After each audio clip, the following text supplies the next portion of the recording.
Kita na kayo. No, miss mo papa mo. No. Hindi ka lambing man sa among mo. Ay, nag-eat na ikaw?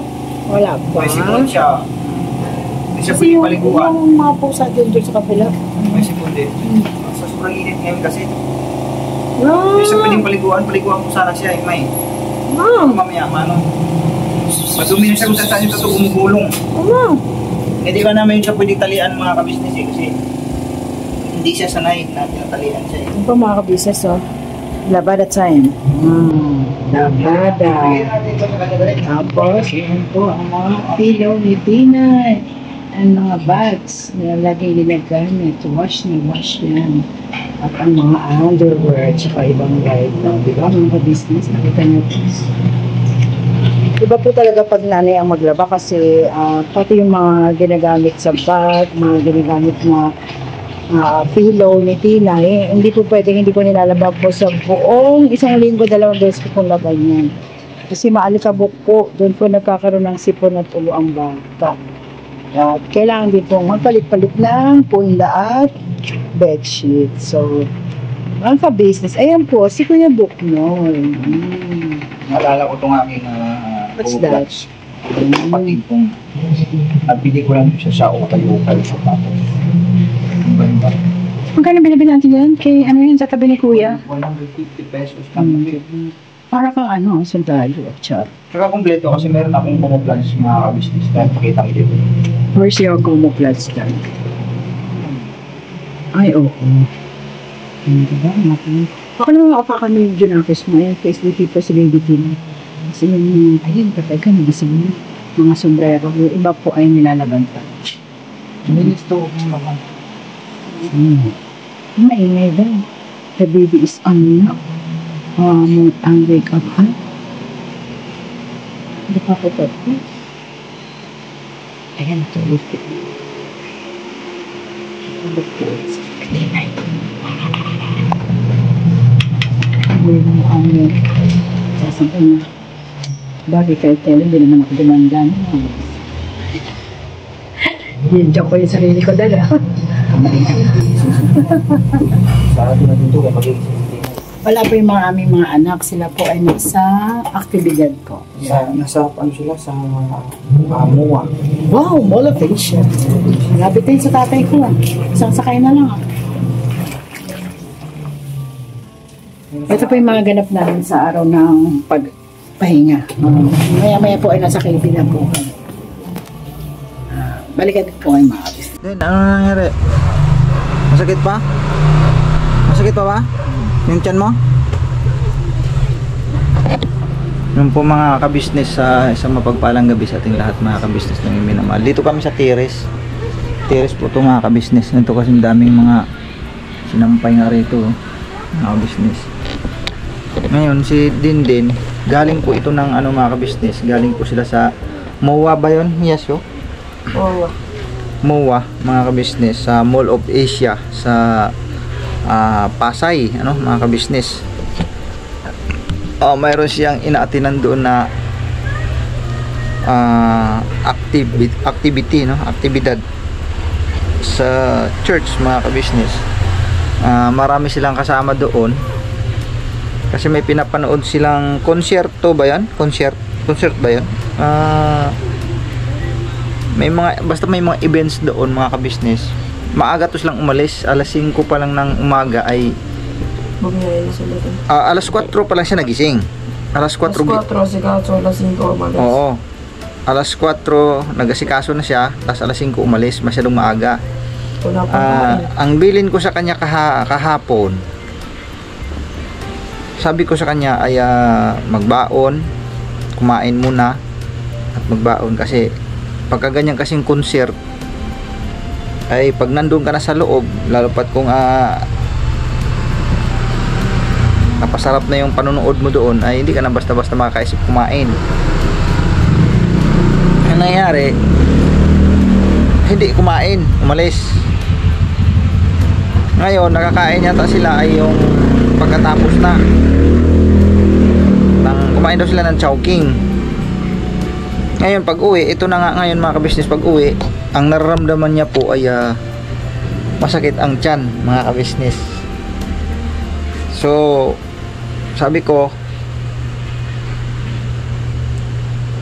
may ilang beses na to nangyari sa kanya na sumasakit ang tiyan na ganito.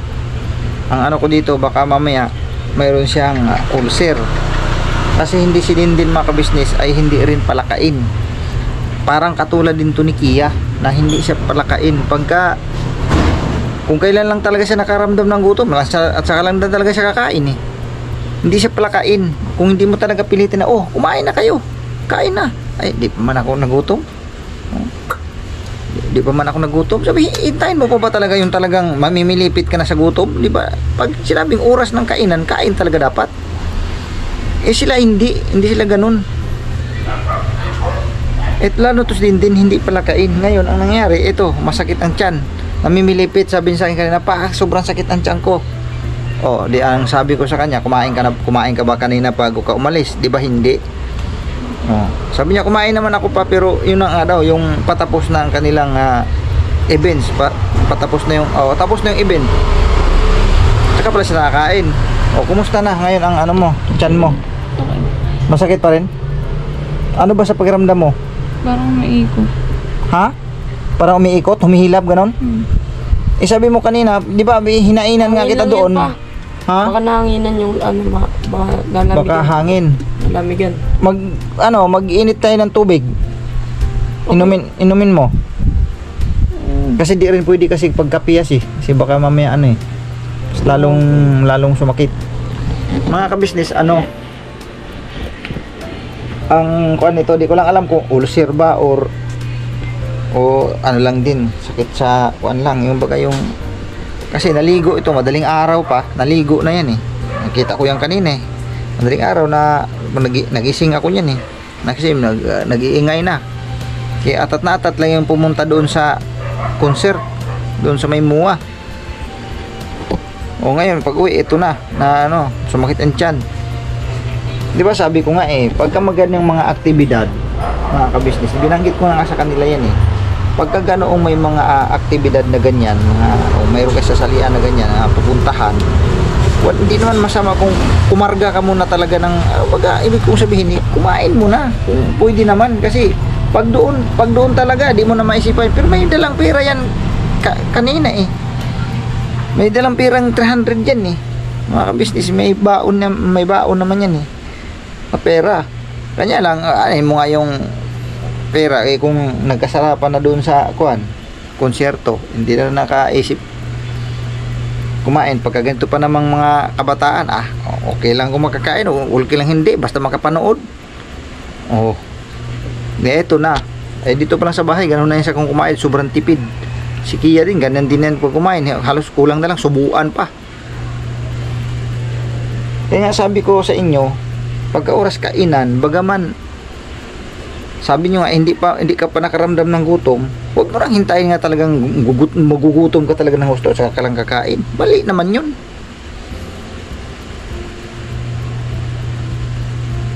Kasi katulad nyan, baka mamaya ulcer nga yan, kasi may ilang bisis na yan, di ba? Tapos pakiramdam mo, sabi mo kanina, hinainan ko itong mga kabisnes kasi may ulam naman dyan na yung tinulang manok. Sabi ko may sabaw dito, hindi naman niya kinain kasi ang pakiramdam niya para daw siyang busog. So ibig kong sabihin maaaring ulcer. So kailangan na naman natin ipapacheck up ito.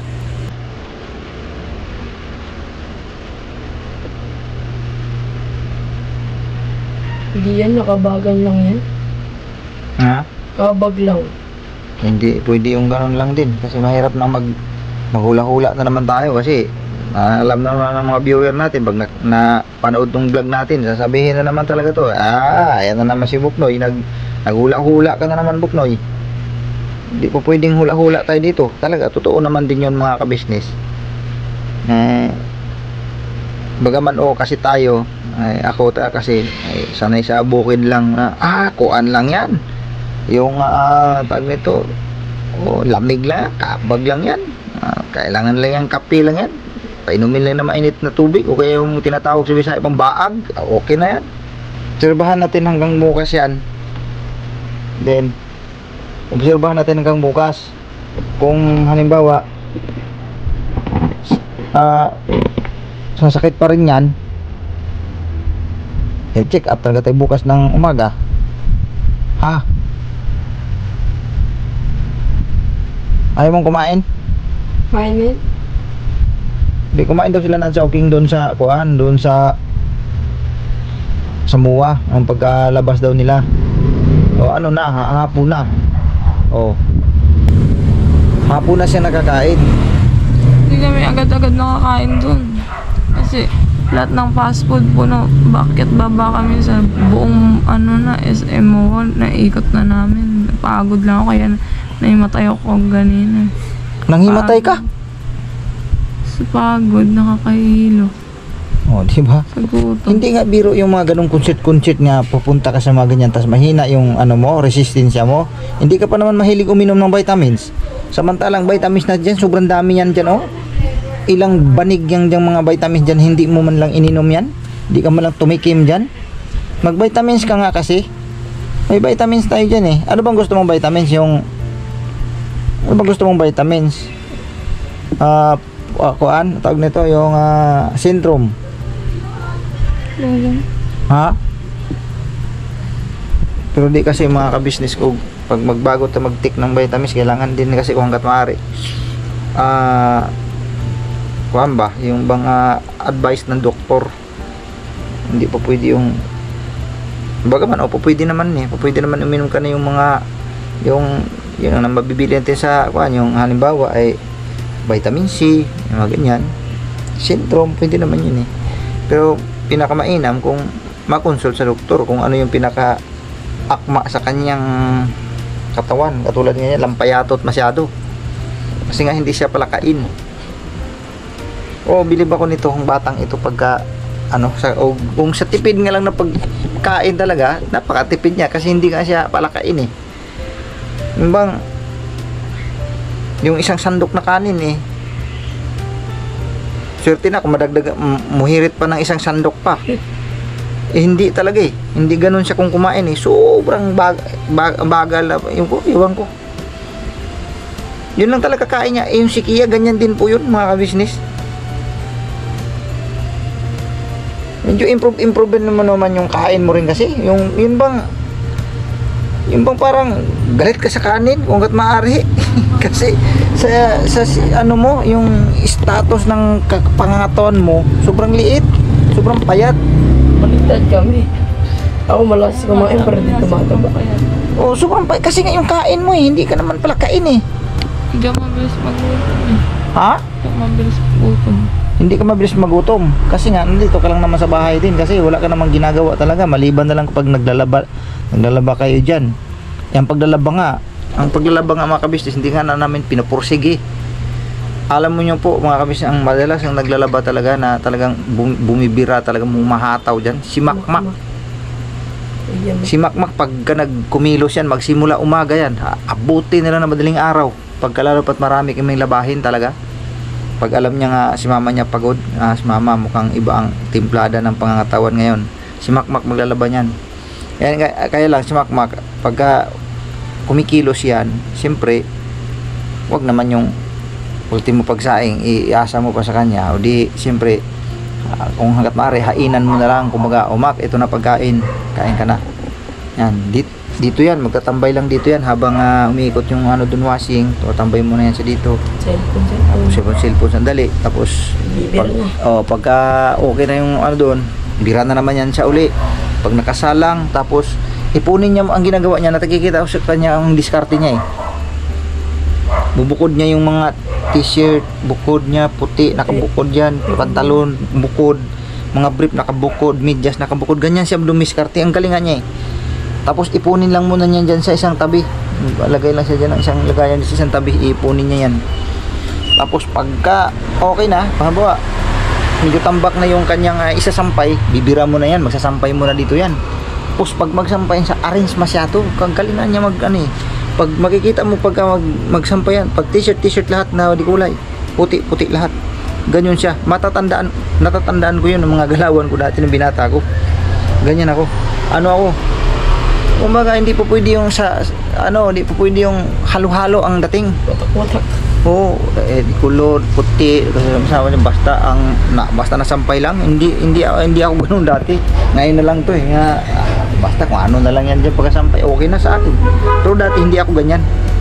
Yan si Makmak ang nakasunod sa style. Tapos pag umalis ako dati, hindi po pwede yung gusot yung aking damit kahit pambahay. Yan, planchado yan.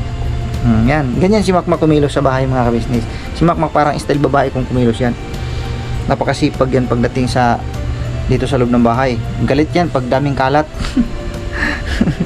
Kaya lang, yung mga kapatid niya, nako, basta siya, pag nakita niya, ayusin niyo naman yan dyan. Kanina pa ako nag-aayos dyan eh. Yan. Alam niyo naman po yun, maraming beses na rin akong nakapag-vlog na pag naglinis yan si Makmak sa kwarto nila, pag bumira talaga yan, ayos. Magtaka ka na nga lang eh. Pag uwi mo sa bahay, parang naiba. Ganun si Makmak. Kaya napakasipag yan. Bilib ako sa tao yan. Pagdating sa bahay, parang babae nga yan siya eh. Yung kumilos. Ito din, di namin pwedeng, kasi din naglalaba din yan. May time na medyo kondisyon ng katawan yan, pero hindi namin niya siya, kumbaga yung pinipili talaga na, laba ito kadami, ito labhan mo to. Hindi. Kasi asahan mo pagka pinawiresan mo yan na mapalabahin mo sobrang dami dyan, asahan mo kinabukasan nilalagnat na yan. Hindi kinaya kasi siyempre parang pag matagal siyang nakababad sa tubig, siyempre basa, lagi nagbabasa, siyempre magbabanlaw ka, magano ka. Hindi siya obra sa ganun. Nalagnatin yan, asahan mo kinabukasan nilagnat na yan. Kasi nga sa tsura na rin ng pangatawan nga na sobrang payat. Hindi mo siya pwede ibabad sa mga yung baga parang hatawan nga trabaho, hindi. Kaya nga pagka nandito yan, ang tanging ano lang dyan, magugas plato, magsaing, andito na lang yan, naka-silpon. Hindi mo mapursige nga trabahong mabibigat, nako, sahan mo yan.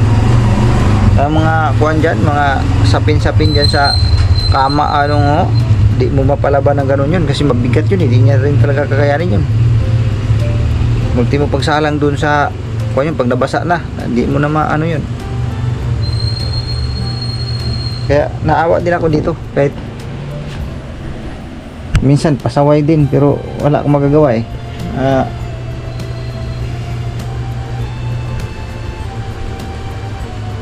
Ewan ko ba, samantala ng kami trabaho, magbagay, lalaki naman kasi kami, trabahong mabigat, tapos kumakain naman kami sa kuwan, yung baga yung para bagang ganado naman kumain, hindi naman katulad sa kanila na para bang sa pilitan pakainin.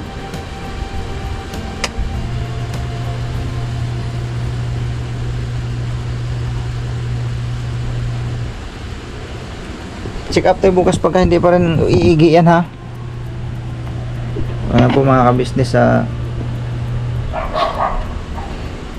bukas siguro ano namin ito kasi nako, medyo alarming na ako sa mga ganitong kuhan mga kabisnes, yung may mga ganitong mga pangyayari pagkasakit ng pinag-usapan ako.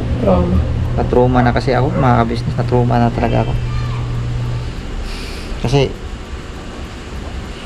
laging nasa isip ko nga, sabi ko kung mari hindi ako pwede magkasakit kasi nga ako ang pinaka-kailangan nila sa pamilya, yung sa pangangailangan araw-araw ako talaga ang kailangan pangunahin. Kanya lang wala na sa ngayon talaga, wala na, hindi na ako uubra sa yung kumbaga kung susundan ko pa yung mga dati kong ginagawa na kumbaga yung dati kong na makipagbabaran sa puyatan, sa buhat, mabibigat, lumalaban pa sa mga ganong trabaho. Ngayon hindi na po kasi talaga po pwede. Nagpasalamat na nga lang din talaga ako sa Panginoon Diyos ang una, tsaka siyempre sa pangalawa kay Kuya na nagkaroon kami ng ganitong hanap buhay na sa pagbablog na kumbaga hindi na ako magbubuhat ng mabigat. Tapos hindi na ako nang yung totally nga sabihin natin ay maghapon sa labas, sasagupain mo yung init ulan yung ganun. Kahit paano hindi ko na naranasan yun kasi nung una di na rin uubra sa pangatawan ko. So nagpasalamat ako kay kuya na nabigyan ako ng ganitong hanap buhay na talagang totoong nakakatulong sa akin, sa pamilya ko. Bagaman sa ngayon ay hindi pa talaga totally kumbaga stable ang ating income na mais ayos, hindi pa ganun ka stable, pero naroon ang katotohanan na nakakatulong talaga ng malaki mga ka-business, lalo na po sa inyo pong suporta, no? Sa inyo pong suporta, pangunahin po mga ka-business. Nagpasalamat din po ako sa inyo ng napakarami, sobrang salamat talaga kasi kaya kung wala itong ganitong hanap buhay, papaano ako mga ka-business, dahil di naman ako matatanggap nga sa kumpanya sa ganitong kondisyon ko. Hindi na talaga bawal na sa akin yung pangangumpanya. Kaya yun, kaya pag ganito may sakit, parang trauma na ako kasi sabi ko sa akin sa sarili ko dati, sabi ko kung hanggat nga talaga maaari huwag ako magkasakit, pero wala ito yung dito tayo inabot sa ganitong sitwasyon. Ito'y kapahintulutan ng Ama. Wala man tayong magagawa dyan kasi kung kalooban talaga ng Panginoon Diyos, wala man tayong magagawa. Tanggap ko sa aking sarili na kung ano to ngayong naranasan ko ngayon. Ang mahalaga sa awa na tulong ng Panginoong Diyos ay naka-recover ako, tsaka nagkaroon ako ng trabahong ganito. Kumbaga hindi man ako nakapagtrabaho ng kumpanya, may trabaho akong na tulad ng ganito sa pagbablog. Kaya salamat talaga sa Panginoon Diyos at salamat sa buong First Family Ka-Business. Trauma na ako sa ganito.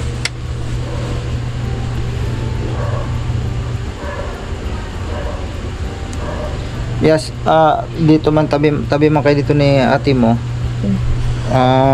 Medyo monitorin mo ha, kasi ako di pa ako tapos sa pag-i-edit mga ka-business. Tatapusin ko pa yun, tinigilan ko lang muna kasi nagre-reklamo nga ito. Pumunta to doon kanina dyan sa hallway habang nag-i-edit ako, kasi sinainan ko ng pagkain, di naman kumain kasi para daw busog ang kanyang pakiramdam.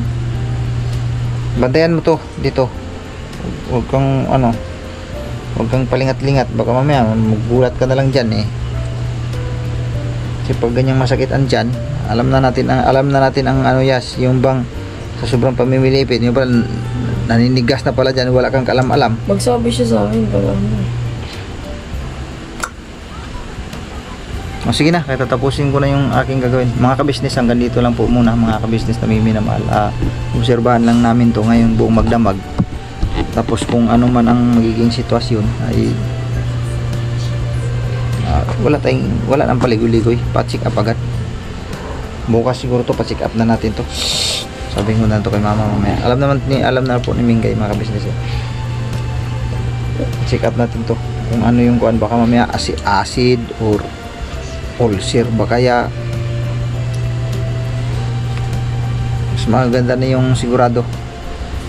Sige po mga ka-business, ganito lang po muna mga ka-business.